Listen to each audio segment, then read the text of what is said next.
દેસાઈ, આચાર્ય કસ્તુરબા અધ્યાપન મંદિર ગોરખડી, તાલુકો વ્યારા, જિલ્લો તાપી.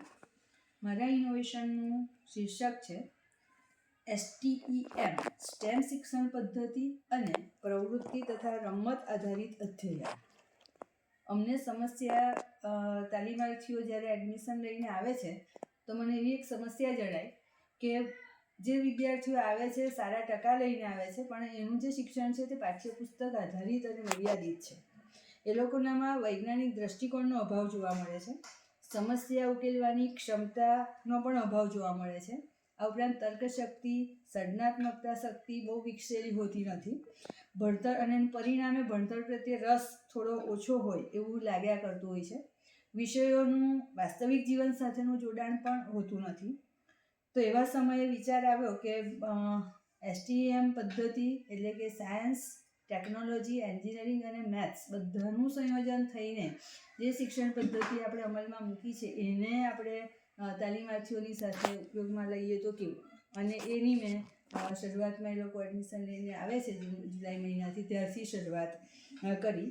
અને એની અંદર અનુબંધનું શિક્ષણ તો જોડ્યું જ, પણ ઉપરાંત કેટલીક રમતો, પરંપરાગત રમતો અને પ્રવૃત્તિઓ જોડીને STEM શિક્ષણ પદ્ધતિની સમજ આપી પહેલાં તો, અને પછી એનો અમલની શરૂઆત કરી.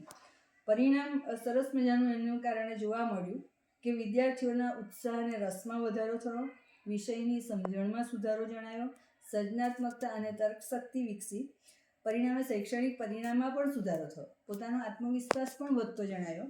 આ ઉપરાંત ઘણી બધી એવી શૈક્ષણિક પ્રવૃત્તિઓ કરવાની થઈ હોવાને કારણે એ લોકોમાં 3R એટલે કે રીયુઝ, રિડ્યુસ અને રિસાયકલિંગની ભાવના પણ વિકસી. અને દરેક વસ્તુને ફેંકવા પહેલાં એનો કંઈક રીતે શિક્ષણમાં ઉપયોગ થઈ શકે એમ છે કે કેમ એ તરફ વિચારતા થયા.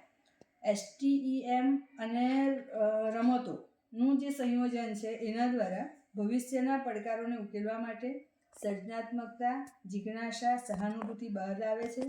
સાંસ્કૃતિક વારસાને જાળવવામાં પણ મદદરૂપ થાય છે.